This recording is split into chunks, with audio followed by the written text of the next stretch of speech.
Hey, everybody. Welcome in to another edition of 50 Toasts. My guest is Ron Sexton. Very excited about having this guy on. I've known you for a long time, my friend. Yeah, it's been Uh, been a while since we've been able to hang out in person, but this is fun. So that's right. In the old uh, days, we used to do a lot of shows yeah. together. All right, let's do the housekeeping stuff and then we'll get right to it. We do something here in this space every Wednesday night at 9 p.m. This one got a little glitchy. Facebook Live is having some issues tonight, so we're just going to record and post this thing. Thank you for your patience. Enjoy this talk with Ron. And next week we're going to have Josh Arnold. We have had some world beaters on this thing lately. We had Christy Lee, we had Jimmy Pardo, we had Pat Godwin. Ron Sexton tonight, and next week, Josh Arnold. So thanks for sticking with us. Go to patreon.com, type in Costaki, and get the scoop on what we're doing. We're building a little community from there. Every Tuesday morning on Bob and Tom by 8:20, I wrap up the weekend that was in the NFL.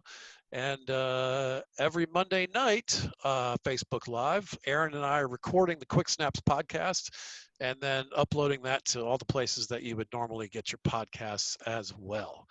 All right, housekeeping done. Crazy genius behind Donnie Baker and many other voices. If you are a Bob and Tom fan, you will be interested in this next 50-something minutes. Thanks for tuning in. Ron, let's discuss. Welcome, buddy. You're blowing my cover, my fucker. You're blowing my cover. I No, do man, your cover. it's good to be with you, Costaki. I really mean that. I mean, one of the when I first started doing comedy, you were one of the first true pros, like true professionals I ever worked with, and long before Donnie was even a sperm egg. But I was just blown away with how professional and what poise you had on stage. That's kind. That's kind Yeah, to hear. and I mean that. As somebody that was a fan long before I thought I could even advance whatsoever, have even a small part of real estate in stand up. It was one-liners in Greenwood. I think it was a club. It's no longer open, but it was just so cool to watch somebody that was that polished. And again, and people look, you may have been in a stage in your career where if you look back, you might cringe, but at the time I thought, oh my God, this is one of the hammers. This is one of the big dudes. Oh, that's right. Well, it's all relative, right? Yeah, You're very kind. And hey, right back at you. I've watched you grow from well, I'm exaggerating a little bit, but from a comedy embryo on stage yeah. into this gigantic monster. You're killing it with ticket sales all over the place. I So, appreciate that. and super funny, man. And you have a skill set that is such a crazy combination of. It's the weirdest combination of skills that I've ever seen up close, and to watch you grow from a guy who was killing it on the radio to a guy who was nervous about bringing this character to the stage, and then watching you thrive with the character on the stage, and getting to see you catapult to the next two levels above that. It's been really fun to watch. Some of it's from a distance lately because we used to hang out all the time, and I I haven't know. seen you in Yeah. a while. I really owe Greg Hahn a big thank you for a kick in the ass that was long overdue. Two people, Greg Hahn, same comedy club. I was doing MC work just as Ron going up and introducing at that time. Dave Wilson, who was on Bob and Tom as Dave the King Wilson, had a comedy club in Greenwood, Indianapolis called One Liners, and so I started doing comedy and stand up and doing as much as I could. I had such a fear of it, Costaki, that I used to go do karaoke because I had a greater fear of singing in front of people. So I had to put some perspective into overcoming my fear of doing stand up. But it was about 10 minutes from my house. I lived on the south side of Indianapolis. So I was able to go do guest sets and introduce people. But it was one night with Greg Hahn that I was going out and I had been working with Bob and Tom. Donnie was on the air. I had some other characters. I think at that time it was just Donnie, Floyd the Trucker, and Dr. Phil. But I would sometimes slip into those in between, whether it's reading the announcements or letting them know, 2 drink minimum, motherfucker, state law. I drink the maximum. And Greg pulled me aside, and he's a Marine, and pinned me up against the wall. He's getting ready to go in. You got to be the biggest idiot in the world. You're an idiot. You're a moron. You're a living idiot. You could be doing all those voices, making a lot of money, or you could compete against 10,000 other comedians doing the same jokes like that one that sucked about the wasp that had the nutsack. And I was like, oh, scared straight program. And it worked. It worked. Scared the hell out of me. you know. That is a And, great story. I had a great yeah, voice. That's a very yeah, good impression man, of Greg Greg Hahn. scared the hell out of me. You know, big dude, and and he goes, "What I do sucks. I'm terrible. I suck." Like Greg hates his act. I love that when comedians hate their. I love that when comedians, you know, it's like, well, why? But to me, it's funny. The best thing he used to do back then, I don't think he does it. New jokes. What are your new jokes? New jokes. So he would write new jokes during the day on these little Right.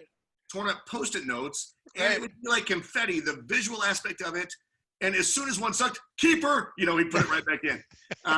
But it was at a point that I think I really needed that. I really needed that. And it appealed to me in a couple different ways. One, I was a big chicken and a big fat pussy. And secondly, I coach high school baseball. So it reminds me every day that maybe a kid, and I can see the talent in a kid. Well, why isn't he hitting? Or why is it, man, this kid's athletic. Oh, Well, right. That's why is interesting. it, you know, why are you so inward or sheepish? Well, maybe it's just a fear of failure, which is all baseball is. The very best fails 70% of the time. But it was a great tool for me. And then secondly, the other person that helped me was Tom Mabe, that told me, well, why aren't you doing stuff on YouTube and the internet? I said, well, Donnie's a radio character, and masking my fear with an excuse, and telling the complete truth. At the time, I knew, I could try it, but if I fail, what will they think of me? Right. Well, the internet is even more vast than radio. And Tom Mabe took me, we went to, he was on Bob and Tom one day, goes to lunch, and he's like, man, if you don't do some stuff on YouTube or Facebook, he said, I'm never talking to you again.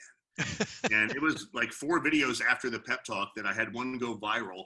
And I'm sitting at dinner with my family, and I get all the, you know, text messages. Jukin Video wants to pay you $500 for that. It's just a joke I did, you know, that I had been doing on stage for a while.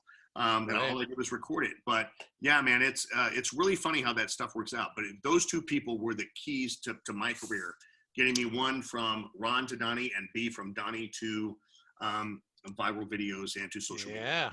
Yeah, you're crushing it, man. Okay, I want to get to that, but let's go back a little bit in the chronology. So you were, in my head, I have the story of Dan Whitney presumably was doing Larry the Cable Guy. He was trying it out like in the middle of his act. Mm-hmm. And then one night, Dan couldn't follow Larry, and that was kind of it. That's sort of the legend. Now, did you have some version of that, or did you sort of go cold turkey into just character? I was dipping into Donnie as an MC and kind of using the voice to read announcements. Okay. And knowing full well there would be a good chance, because of Bob and Tom's popularity, that they would recognize that voice. And I don't know if people thought, oh, he could do an impression of that guy that calls in Bob and Tom, or is that really him? But for me, I was always a sports guy. For me, Costaki, my high school had a radio station. I started in radio at a very early, I was a baby. And much like Christy Lee, who had, there were like 6 high schools in the state of Indiana that had radio stations.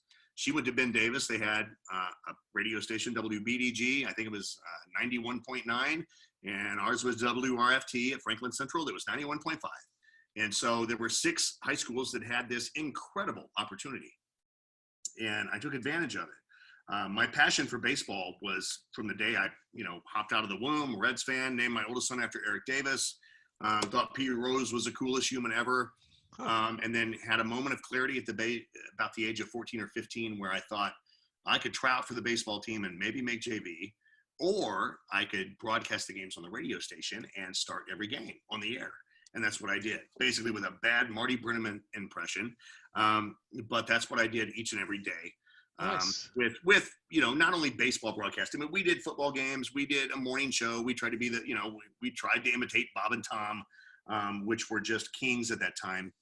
Wow. Wait, what are you, 16 at this time? Yeah, I was a freshman, 14, 15. And then, by the time I really felt confident and comfortable, I'll tell you this, I went to Butler University and graduated with honors with a degree in radio TV.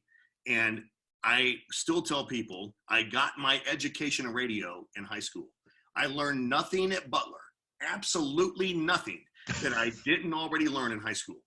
And that was when my mom and dad were slaving. My mom's clipping coupons and counting Kohl's cash like a tweaker to put me through college at $12,000 a year, whatever it was. And it wasn't Butler's fault. Butler had they had a 50,000 watt radio station WAJC, that I think they sold for about $50 million at the time that I was still there, my senior year. But in any event, it was an NPR station and a great ground for practice, and I got to continue broadcasting, but I learned more in high school, probably in my first year, about radio. And a teacher named Jim Johnson that had worked in radio his entire life. And that's really what you need. It's kind of like, again, I'll use baseball.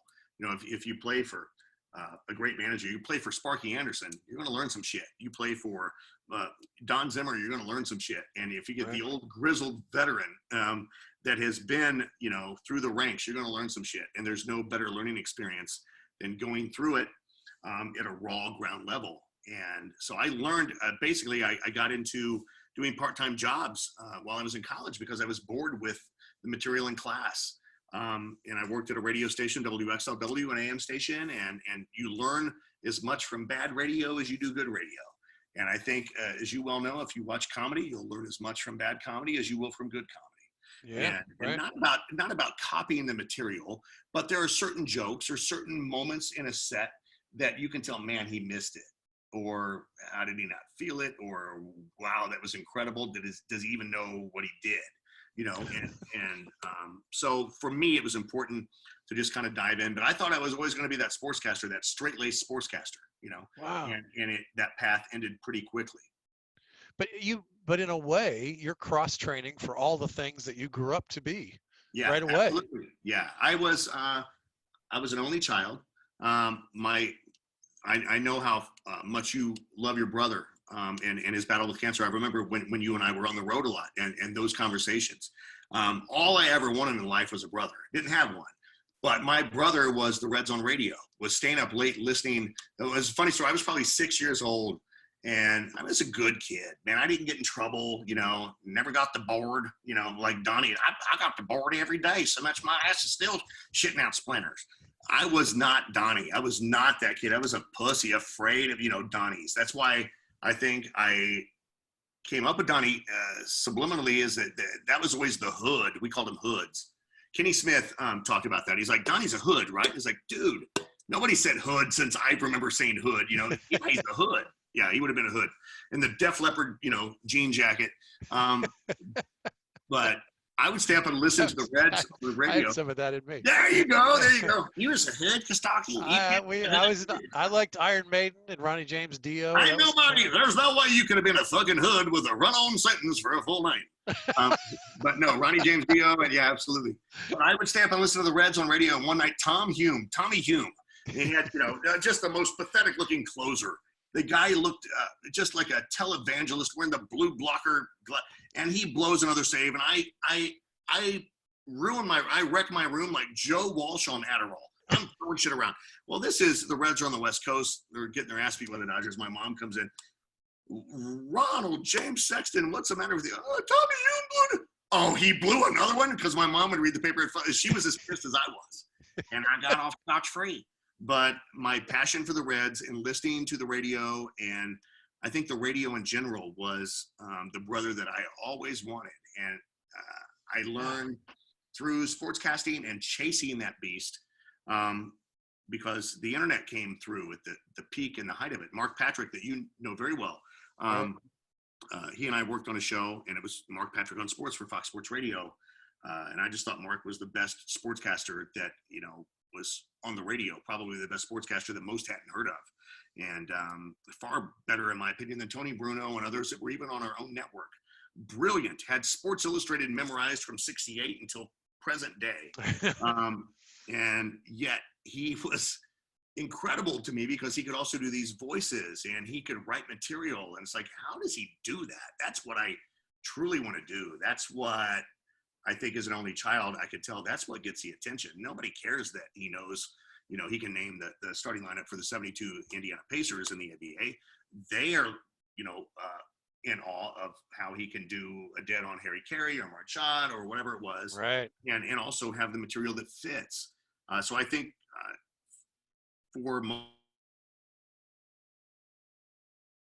he and I are dear friends to this day.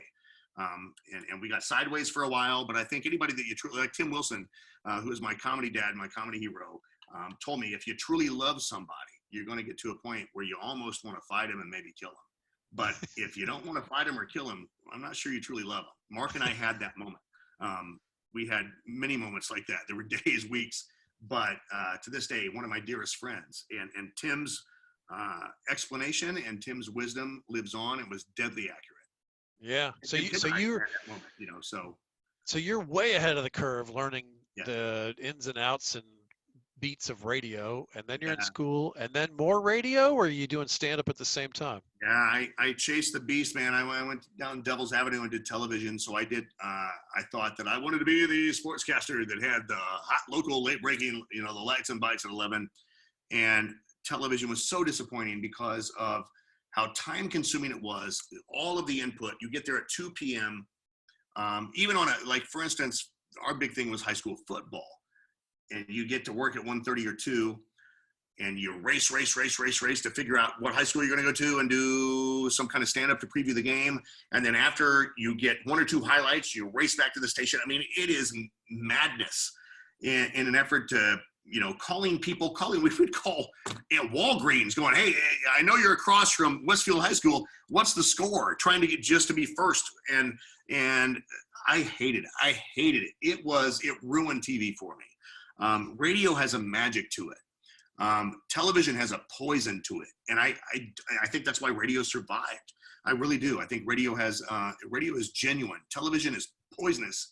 It's the devil's work, but I hated that we were in, and I'm like, nobody's sitting at home clicking between channel 13, channel 8, channel 6 going, oh my God, they got the Avon High School. I saw Costaki on the quarterback sneak first before, but it's some reason you buy into that on the back end when you're in it. And I hated it because at the end of the day, for being there for 8 hours, at the end of the day, I have 30 seconds worth of contribution that makes the air.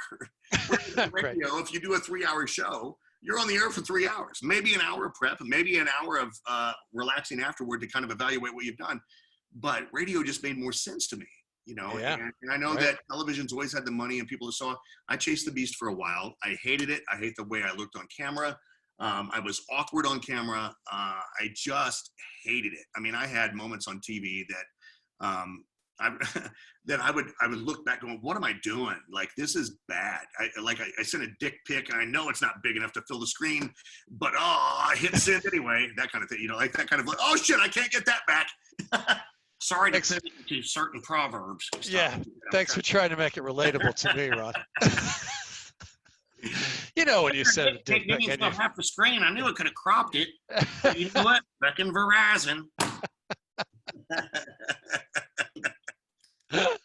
Only a poor carpenter blames his tools, Ron. That's right. I'm 1 T-square away from having the biggest pork sword on the flat earth.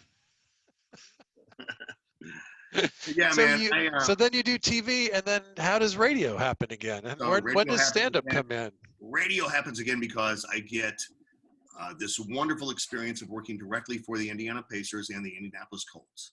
Okay. And so now, while I'm doing radio, I'm a mouthpiece for the Pacers and the Colts. So I'm, it wasn't so much as the greeter at Walmart, but you're not going to go on the air and blast the team. But the team's paid better than radio stations, far better. So I get married I'm 24 and I'm working for I think my first job for the Pacers was pregame, halftime, and postgame host, making, I remember, $18,500 a year. And wow. I was thrilled, dude. Bought a house, putting a baby in her, and so that year, the Pacers fire their head coach, and they hire Larry Brown, and he trades our best player, Detlef Schrempf. And so we get some guy named Derek McKee and Gerald Patio from the Supersonics, and we start off 6-15 or something. And I remember in my contract with the Pacers, it was 18-5. And then, but if we get to the playoffs, Ron, you're going to earn $500 a broadcast. Well, playoffs? I'm like, Jim Moore, playoffs? We're 6-12. But Larry Brown turns it around. But keep on Larry Brown. So I want that in your head. That's one. We turn it around. We make the playoffs. We play 16 I made more in my playoff bonuses. Wow. Yeah. Dude, it's the only slot machine I ever hit. And then I go to work for the Colts. And in similar fashion, I work with great coaches. Tony Dungy, Jim Mora worked there. Bill Polian, great minds. I worked for an independent TV station, back and forth between radio and TV, and got to host a show called Bob Knight's Game Day. Got to know the greatest coach of any sport ever. So it was that relationship. Jim Mora, Larry Brown, Tony Dungy, Bill Polian, great coach that had, for me personally, planted a seed into coaching. Why does one get more out of his roster than somebody else that may have more talent? And the connection they had with these people. Radio, for instance, you have a caller, you put them on, even if they're caller 9 and they win the prize pack or get the cash song, I don't hear them again. But coaches and players have relationships that last for lifetimes. And that was appealing to me. Again, chasing the brother I never had, didn't have, and I think wanted relationships with people that would be everlasting and be meaningful. But all the while, my heart was set on comedy because the internet comes into play. And Mark Patrick and I quickly, there was one morning I'll never forget, Costaki, where, you know, at this time, we're the wake up show for Fox Sports Radio, meaning that we have to be on at 4 a.m. because of the time change, which is 5 a.m. part of the country. And there was one morning, Mark and I look at each other and it was like, wow. Guy calls in asking about the Packers. And he knew more about the Packers and like a question about their practice squad. You think the Packers are going to activate Costaki Economopoulos this week? And Mark's like, well, who knows? I mean, you know, and he's like, well, I can tell you right now, according to, you know, it's like, oh, shit. Well, we don't have that. Or what's this one? But it became apparent that we weren't going to win that battle. We weren't going to win the battle of being first live local late breaking. In other words, radio and sports radio had kind of jumped the shark at that point that with the internet, the listener now is more knowledgeable. He's had all day to do prep because he loves prep. Oh, right. Radio hosts hate prep. And you call in to ask somebody something, and yet you know more than them. So Mark and I realized at that time, we just have to make the show entertaining. And so, and Mark is smart. He's smart. And nobody was more entertaining than him. He was well ahead of his time. I think, you know, maybe Jim Rome gets some credit for that. Jim Rome still does the nuts and bolts of sports every day. We got so far away. We were doing movies, casting movies. You know, you may have had the NBA finals the night before, and we might cast the NBA finals rather than break down why the Bulls won. We might cast, you know, Clark Gable is Phil Jackson. The one funny one was the old coach at Digger Phelps as himself, because he did a couple ESPN movies and he started himself. So we would cast, you know, we basically were doing comedy and bits, and Mark caught a lot of hell for that. But he was well ahead of his time. And now if you look at most sports radio that is done well is what I would call guy radio, man radio. Right. They're talking about the hottest chicks on the internet. They're talking about, you know, what dudes are getting the most road beef. They're talking about anything other than the box score.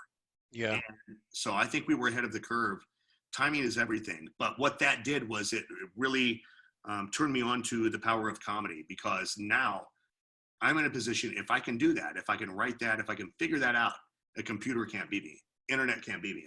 I'm a human. I have a brain. I have some instinct, and I've got chops if I can do it. So I started going out doing open mics just as myself, because I felt like, I always use the analogy in Star Wars, when Luke Skywalker returned to face Jabba the Hutt as a Jedi. The dude had balls. He walked in with a presence. There was only one way for me to accomplish that, and it was to go learn stand-up. There was not going to be a quick fix. I could do a million voices. None of it mattered. I had a big dick with no balls. None of it mattered. I had to go get my balls. Wow, that's so interesting. That was a challenge, man. It was a challenge, but it scared the shit out of me. But I found my balls, you know, and I ate a lot of dicks along the way finding my ball. I had a lot of, you know, nights where it's like, oh, this blow, you know, shit gigs and everything, as you well know, you know. Well, the dart league was supposed to be on at 7, but they got rained out. Y'all gonna have to just go fight through it. Yeah, I mean, it's like, oh, shit. Actually, I had a jolt of energy go through my body, because one of my most painful nights was a night when there was a dart tournament at the same time as the show.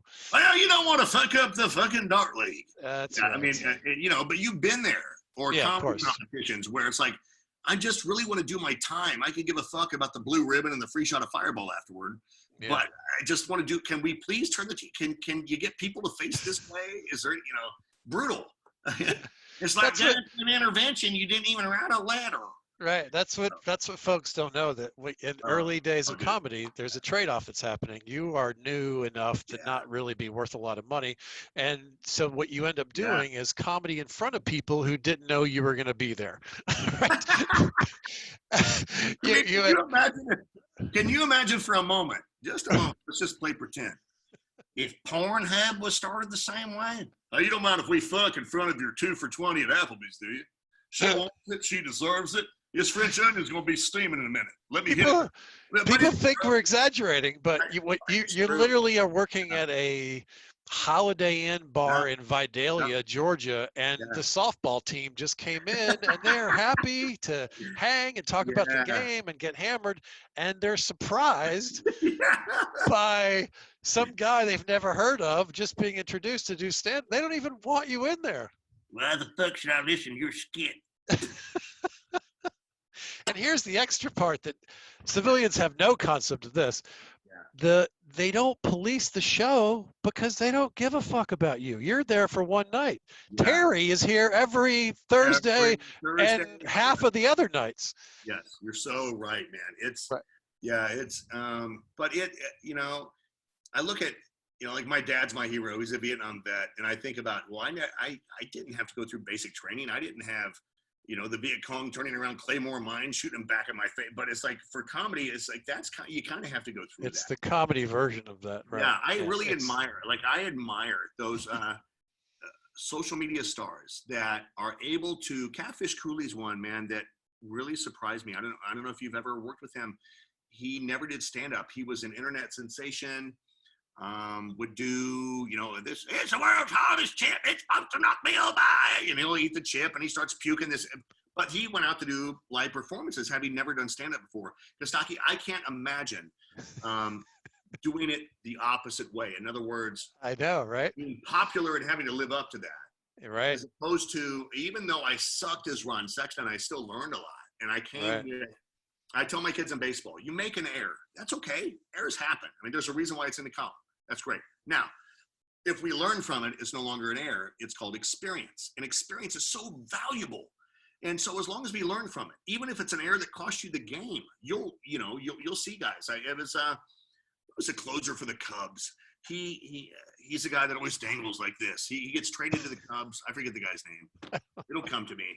He gets traded to the Cubs. Well, his first game with the Cubs, he forgets to cover first base on a ground ball to the right side. And it's a rookie mistake. This is one of the best closers in the game. I forget his name. But he said, and Rizzo, the first baseman, said he'll never do that again. He'll never do it again. And even though it was his debut and it sucked, and I'm sure that, it's everywhere. Oh my God, I forget the dude's name. He's a guy that always kind of looks into the catcher like he's a gunslinger, But he did one of the most rookie mistakes in a debut for a brand new team in a major market on national television. And so I think in comedy, we all have, I remember Troy Davis was like the first guy that ran the open mic. It's just a simple little thing, man, but I've tried to pass it along because Remember Troy? I see so many open micers go up on stage and they're talking, but the mic stands in front of them. Well, is this distracting to you? It is to me. And Troy said, always put the mic stand behind you if you're not going to use it. But I'll still see dudes doing this. And I'm like, that's to me a rookie mistake. That's like a third baseman that when the pitcher goes to pick off a runner at first, the ball's got to get back to the pitcher. And if the third baseman on that throw doesn't duck in just in an effort to back up a bad throw, it tells me we can bunt on this guy all day long. It tells me this guy really isn't seasoned and he doesn't have his chops at third. It's a little thing, but it's so tiny. And right. Comedy, we see that very same thing happen, and sometimes, it can be hacky stuff, but sometimes you can, it's fun for me to watch, and I don't do enough of it. And I think, as you well know, when you grow into it, it's like, man, the last thing I want to see is another open mic, Yeah. It's kind of fun to kind of go back and see, and see, and I'm sure you've seen the same and you've experienced the same. Yeah, of course. Yeah. All right. So now you're doing radio. You're in the building with Bob and Tom, right? That's where you're doing that radio. Yeah, and you're doing that. Yeah. So the AM station that carried the Pacers was in the building. I would give a guy named Marty Bender, that's a radio genius, tapes of voices I could do. And I was like, oh, this will be the one. I'm talking cassettes. So just to date kind of the year, I'm still doing cassettes. Hey, Marty, here's a cassette, Devo's on the B side, my impressions are on the A side. So I'll give Marty, but nothing in return, nothing. And so the key to my career was having the balls to go, you know what, I've got to do stand up. Even though I'm in the building, I'm this close. I mean, I'm in her panties, but the bitch wants chicken fingers. Fuck, I gotta drive. So I get outside of the building to get back in. So I get outside of the building, stand up. And I was a guest on Bob and Tom. There was a period of time during the local segment after the show that they would have, and I don't know who came up with this, but they would have open mic. I mean, essentially MCs that were scheduled at Crackers to come in and Crackers Comedy Club and to come in and do a little guest set. And the first time I killed. Couldn't have gone better. I mean, could not have gone better. The best feeling ever was Bob going, man, Ron, we didn't know you could do that. We ought to have you do some stuff for us.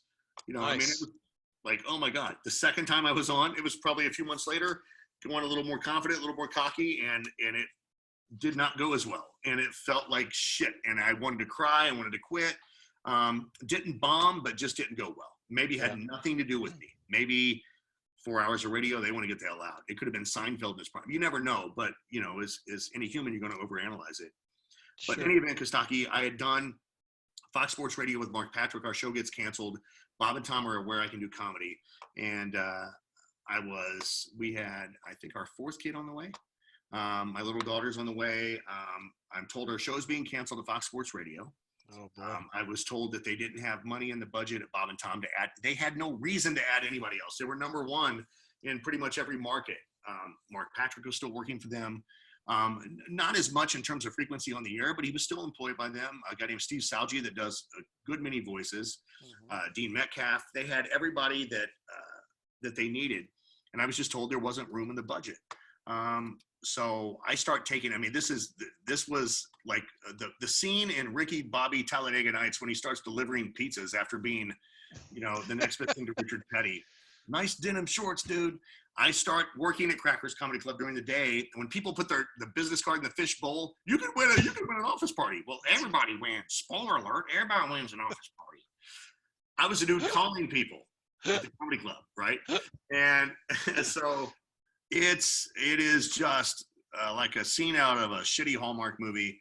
I know my show is being canceled. I know I'm about to be unemployed, and I took a marketing job that was commission only, and I suck. I tried sales one time in between all of these shitty jobs, and I'll sum up my sales career like this. All right, my dad was a great car salesman, 30 years. I didn't inherit that from him, but in my sales, I was trying to sell magazines, and my sales experience, I can sum up like this. Even when I told the truth, I felt like I was lying to people. This will really be a great. Right. And it was like people sensed, he doesn't believe it. And I didn't. But even when I told the truth, I felt like I was lying to people. So I was taking a job in sales that was going to be a marketing job. So it was for a company that would come up with those, I mean, like the most awful stuff. So a company, hey, your Christmas bonus this year, rather than get a raise or cash, here's a magazine, and you can pick one of 18 items out of here. Anything under, like Steve Martin the Jerk, anything under the plastic chainsaw, anything under the double donger, anything besides the double donger. So it was incumbent upon me to call upon manufacturers to provide these things and to make these bonus magazines and to sell them to companies in an effort to avoid actually bonusing your employees. So I just emailed Tom. Tom goes to Colorado every year. And so the show was over, the show's dark. My career is done. I'm done. I said, Tom, thank you because I had called in at this time just a few times. The one that put me on, I called in as Jim Rome to Frank Caliendo doing Jim Rome. And I made a Bob and Tom album. And then I did Dr. Phil and I think Floyd the Trucker, and that was it. And I just said, Tom, I understand you all have tried. There's not room for me. I'm taking a job at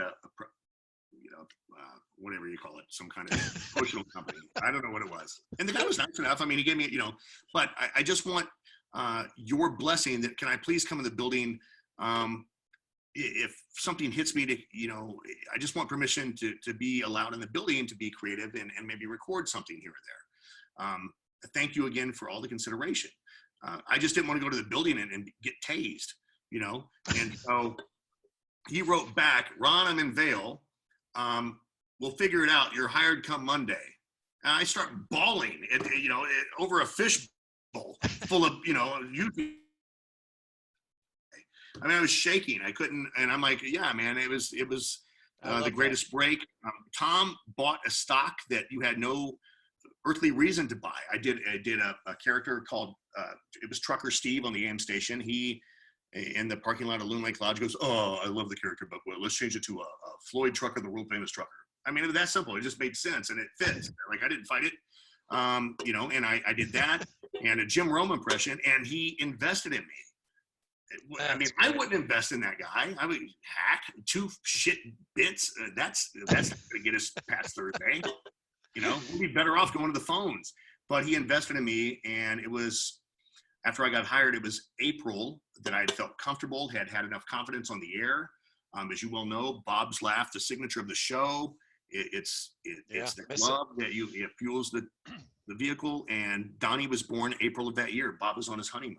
I got a funny story about that. Donnie nearly died before. Donnie was breech birth. So, yeah, I did my first Donnie call and it killed, but Bob wasn't there. And Tom, for all of the great things I just said, Tom goes, oh, when Bob gets back, I hope it's as funny next week. And so Bob gets back and Tom saved it because I ain't trying too hard. I overthink it. I didn't know what I was doing, but they got it. It was just, Donnie's that guy that you're like, we really don't want this guy. Okay, we'll listen a little more. Oh, he's kind of, he's kind of the guy that knows too much. I know chick ain't your real name. Oh shit. Okay, thank you, Sherlock Holmes. Well, the first Donnie call with Bob starts to die, and Tom saved it. He's like, Donnie, no, before you go, because I'm ready to bail. The phone is on. He goes, Bob just got married. Tell Bob some of those pickup lines he could no longer use. And it was a callback to the week before where Tom saved it, man. He saved it. He saved me from selling magazines and shit-ass lawnmowers to people that would have felt like they were the Jelly of the Month Club, like Chevy Chase and Christmas Vacation. And he also saved me from quitting on a character that has basically provided the greatest living I could ever imagine. Yeah, that's right. All right, now you am I misremembering this? You told me this once when we were working the road. Yeah. You sit there with the headphones on. At the time, you were in the building, but in a different room. Is that right? Correct. And you'd sit there with the headphones on and you listen to the show and you think of a joke and then you think about who to call it in as. Is that right? Yeah, and I still do that. That's amazing. Yeah, it's for me. So when I was a little shit ass 12-year-old, the fun we had back then, our little league had a book, Costaki, that was like a little pamphlet, but it had every kid's phone number in it. And well, I mean, it's supposed to be practices at 5. Make sure you got your cleats on at 4. Well, we used it to call it, prank people. So I never could understand and get around Mark Patrick and Dean Metcalf, Steve Salgi, and these guys that would walk in behind the glass and see Bob and Tom calling. I was like, no, that's first of all, it just kills the magic. Secondly, if you bomb, you're looking at those that you're looking at your firing squad, and I shoot myself twice in the face. So I couldn't do that. The pussy in me is like, no, I got to be deep in the bowels of the building. And then the other thing was, I just felt like if I had the joke, I could write the bit around the joke. So the key to what I do, how do you get in and how do you get out? Right. For Donnie, it just, I gotta go. Well, that's kind of a dick thing to say. Well, you called us. Yeah, I gotta go. But it saved me because I could get out of anything. I gotta go. For Floyd, it was, usually anything regarding, given my whore habit, prostitutes, lot lizards, anything like that was, or the road, whatever. If it was advice or a dumb book, if we would think of, the cheesy Dr. Phil books, there was one of the early Dr. Phil phone calls was, I wrote a book for kids, okay, it's 85 pages of rhymes called Riddle Snake. Have you read the book? Have you seen, Riddle Snake? Hey, don't do, did, don't get, go, don't be, become, take on, just, so if it was cheesy, it was Dr. Phil. If it was authentic and a little grimy, and it was Floyd. If it was hillbilly wisdom, it was Donnie, right. So, and then by traveling and doing Donnie, I had a fear of flying, but I couldn't do what I was newly in love with without flying. So I fly, and then all of a sudden, every time the plane, hey, we just landed. I know. No, I'm an 18. No, hang tight. I'm going to meet you at the Avis desk. No, carousel 7. The bags are hot on 14, carousel 7. I've got 2 bags going to 7 and 1 more bag going to 14. I split them up that way. I saved money with Southwest. So Kenny Tarmac was born. So one thing kind of led to the other. Yeah. Has Kenny been grounded with the pandemic? It does seem we empty. did it. Yeah, we did a call where Kenny was, oh, man, it's Kenny Tarmac now. The COVID mask was on. Yeah, we had Kenny doing dry runs in his house. He was on quarantine, but I'm going to practice. I've measured from my kitchen to my brother's apartment breakfast nook is exactly the same distance from Foxtrot 4 to Delta 5. And I'm going to practice that today like a Navy SEAL in training. So, yeah, we had some fun with that. All right. Now, I became amazed with my father at one point when I realized how hard it is to speak another language. Yeah. And I remember talking to my dad about it, and I was intrigued that he would have dreams in English, and that he would think in English but do math in Greek. Like math was the only thing that didn't translate. So I was fascinated by this whole thing because I always struggle with languages. Do you think, as Donnie Baker, like when you're in character, does it come to you naturally? I don't think like him when I'm just hanging out. But Costaki, my go-to when I get ready to go on stage, I used to write for fear of, and I still have moments where I'm like, oh, I'm going to forget, this joke, or I have a new joke. I used to write on my Mountain Dew 2-liter. I've always taken, it's my whoopee, and I don't, for me now, it just becomes superstitious. I used to write cheat sheets and take a Sharpie and write notes on that. But the key for me now, before I go on stage, if I'm like, feel myself racing or going, okay, I'm going to put this here, it's like, no, just be done. Just be, my best shows are when I just become him. And that was advice from Frank Caliendo. I did a Donnie set one night in front of Frank, who's the greatest impressionist that I think we've ever seen. Right. So good that, I mean, you know the dude's good when he does 30 incredible impressions. And, oh, so what else you got? What else you got? What else? You just had the fucking circus. What else you got? He did Bill Walton doing Morgan Freeman, doing Charles Barkley in a swingers gangbang. What else you got? You know you're good. When, what else you got? Dude, I got that. I can try to reload. He told me, he's like, Donnie would never say by round of applause. And that came from being Ron doing, so I still had these little glitches in my set. It's like, you're right. And he goes, he said, Donnie's not a comedian.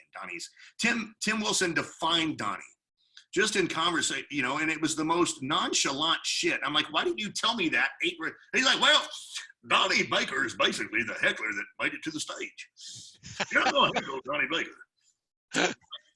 You're right. I didn't know what I was doing. I just knew it was a guy, but I didn't know. But he's right. If Donnie wasn't on stage, he'd be the heckler. He'd be the dick in the crowd. But so for me, being Donnie before I go on stage is the key. But I don't think I'll be in a car sometime and have moments like for Tony Soprano, when I get pissed off. I was buying gas one day, and I had a Tony moment, because if you buy gas now, you don't just buy gas.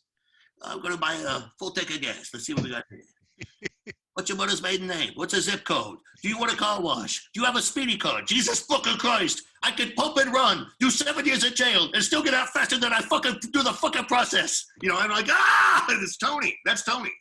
That's great. And Floyd couldn't do that. Donnie couldn't. Donnie, Kenny could, but Tony, that's Tony. So I usually let the joke guide me. If I have it's kind of a mood. Who does this fit? And sometimes I've even, and Steve Salgi is great about this. Hey, I got a Donnie joke, or I'll say I got a Larry King joke. And it doesn't fit any of my character, but man, this is what's best for the show. That's how your team wins. And going back to coaching. That's generous. Yeah. Yeah. See, that to me is the crazy genius, because you're writing, you're doing a character, you're producing, you're editing, you're doing all of it on the fly, and it's almost improv, and yet it's writing, and it's got enough oomph in its bones, and then the character, it's like there's so many things happening simultaneously, and you're fitting the situation that the show is naturally in, and their beats and they know your beat. there's like 10 different skills that you're juggling at the same moment there. Yeah, like for instance, this morning, Bob and Tom were talking about lobsters, and it just kind of dawned on me. Oh, Floyd the Trucker, maybe has had lobster once in his life, and he probably won a gift card. And he's talking about a guy that's has never worn short pants in his life, proud of it, and somehow ended up at what I call it the lobster house. But they were, the premise was if lobsters didn't swim into traps and they just walked the earth, do you think we'd eat them? I don't believe so. On Cap, we'd probably see crustaceans with the crusty outside shell on salad Applebee's, regular with armadillos running 2 for $1, because he would be fascinated by lobster. They give you a whole bucket full of tools. They give you pliers, little wooden ball peen hammer. My ex-wife said it kindly reminded her of her last pap smear, So it was the whole thought of somehow lobsters, everything that comes with it, and I'll tie that into pap smears. That's a dick joke, pussy joke, whatever. Boom, that's Floyd. That's great. And then I'll just build around it if I'm seeing the ball. But and when I mean that, they're the best hitter in baseball, Tony Gwynn, when he was seeing the ball. When Tony Gwynn was seeing the ball, Costaki, when he would get in for batting practice, if he could foul 4 pitches, the first 4 pitches, directly across from him, not toward the pitcher, I'm talking directly across from his navel, letting the ball get so deep, he can direct it perpendicular. The first 4, if he could do that, he walked out because he knew he could let the ball get deep. He was, a maestro. You're not going to beat me tonight. I'm going 4 for 4 and 5 for 5. There were some nights Tony probably got in there and didn't even, foul off the first 4. Oh, shit, we got to work a little bit. What's going on? What I have to readjust. So I think in comedy, we get that. Sometimes Friday shows are hard. You'll take the day's travel, the week's baggage of stress or whatever. Sometimes it's a good energy, and sometimes, man, you're just spent before you get on stage. But I'm a little big rusty, maybe. Yeah. Yeah. Right. I saw I think it was Tammy Pescatelli that said, only comics will get this. And it was her phone, and the alarm was set for 6:30 p.m. Meaning that, and Bob Zaney was big on the comedy nap. Fall asleep, wake up, fresh start. It's amazing what that will do to your mind, man. Wash off the day, right? Oh my God, yeah. Yeah, that's right. Get some fresh air. Late lunch, fill the belly. Sleep like a fat puppy. Wake up at 6:30, and then I'm ready. And you're so far ahead of the crowd, and it's like steroids for us, But yeah, that's right. I'll never forget that. I think it was Tammy. I remember saying, I'll never forget the text in the post. I think it was on Twitter. But I was like, I get that shit. I know exactly what you're talking about. Right. Cool, So now you become a gigantic radio star, and you've launched yourself into internet stardom, which is a whole nother crazy ceiling. How do you do that? What are you doing? I got a late start in it. So like everything else, I was late to everything, and largely because of cold feet. But once you get into it, you just kind of it builds and it builds and it builds. It's kind of like once you get your first hit. I mean, that was fun. I'm swinging again. I'm not. Well, and even if you have one that kind of lays there, you just keep pumping them out. And there's so many tricks. I was late to hashtags, late to all that stuff. And it's sad because there's so much right now in social media that, and I have 1.1 million followers on Facebook. And I do a live feed. I'm lucky to get 1,000 people. But even though I know the followers click a button to say follow me, like the other day, it pops up. Do you want to follow Joe? I followed Joe Rogan for years. Why refollow? Like, how did that happen? I don't. So I don't. And I get it's a big. I know glitches can happen. I know that maybe I'm just in over my head as it relates to the algorithms and some of the stuff behind the scenes. But for me, it was just making sure if I did the material, and again, be Donnie. Don't worry about this. There was a theory at one of the video has to be 3 minutes and 30 seconds. Why? If it's funny for 10 seconds, put it there. Hence TikTok, right? Which came Vine for a while. But it's funny that don't do anything over 3 minutes and 30 seconds. Well, who says that? I mean, Hotel California is fucking 7.5 minutes. You're trying to tell me Joe Walsh sucks? You can kiss my ass. So that's what Tim would say. That is if it's good, let it ride. If Yeah. it isn't, then put the meat and taters out there. But yeah, so I dove in, literally. I mean, just doing as much YouTube as I could, and then and it becomes overwhelming because I'm that skeptic that goes, I'm not doing Instagram. They already know the same people are here, man. And I guess not. You know, there's been a generational thing where the parents have run the kids off, and you have kids. So, oh my God, my dad's on Instagram. I'm going to TikTok. Oh my God, my dad's on TikTok. I'm going to whatever, you know? And so I think that's a true thing. And in order to, so my audience has grown and it's gotten younger. And I'm very blessed and fortunate to have had that happen. It wouldn't have happened without Tom Mabe at Steak and Shake, you know? Right. It's like a fucking triple with extra cheese to make your ass somehow pertinent, you know? But I do respect, like Tim would have never done TikTok. So I am sheepish about some of the shit. My ass is TikTok. I'll give it back. You know, so it's like, he would have never done TikTok or Stanhope and the gods. I don't even picture Bill Burr doing, you know, the comedy gods that the Mount Rushmore of comedy, but TikTok could kiss my ass. Hell, you got Tourette's, so you got fucking TikTok. But yeah. Nobody loves Tim Wilson more than me. I grew up when I was an open micer. He was the big headliner in Atlanta, and you're a middle. Yeah, right. I love Tim Wilson, but he was poor at the end of his career. Yeah, right. So we sad. forget that because he didn't do the TikToks and the other thing. Right. Like, you know, there's a lesson in that too. Yeah, and that guy was on top of the mountain for a while. Yeah, I got this right here at my desk. I call it a Bob and Tom on the show every day, but this is right above me. And that's great. Yeah, that's a good picture. Friend of mine that was Bill Toney, my other hero, a police officer that was shot and killed in the line of duty. But this is Tim. Wow. Tim was, the best comedy dad I ever had. And for me, really a struggle because I knew going in, he hated Larry the Cable Guy, but he loved Donnie. I'm like, I'm the same dude. Like, how are you giving me a free pass on that? And I say, he didn't hate Larry the Cable Guy, but he would play it up that he did. Yeah. But I think he sensed that I needed help. I think he sensed that I had taken an awkward path. I had gone from being a very weak, I'm saying the weakest of weakest middles in a one-town market. They couldn't do a Wednesday through Sunday. I had little kids. But Friday, Saturday, I could do that. My wife was an RN. We could make the schedule work. And so I went from being a very weak middle act in Indianapolis to being on the Bob and Tom tour. So it's, honest to God, like getting called up from rookie ball to going, man, you're in the big leagues and you're going to get in a bat tonight. And don't worry about it. If you strike out, don't worry about it. You're going to be there because, the ball club's invested in you. So those guys were really supportive of you. Oh, I remember that. And I remember you and I talking a little bit off stage and you were kind of anxious about it. You had chops, but you were still new-ish compared to the other guys who were on those shows, you were new. And you were great, man. And you improved quick. You did your homework and you worried about it and you worked on it and you worked on the character and you worked on the writing. It was cool to see. It was cool for me to see the pros, the big hitters, Tim, Drew Hastings, others have nights where they weren't their best. Tim would, I love Tim he would take the towel. He always had a towel, he's like a televangelist toward the end. He's sweating and he'd take I sucked out there today. And he'd throw that towel down like a quarterback that just fumbled on fourth down. I sucked out there today.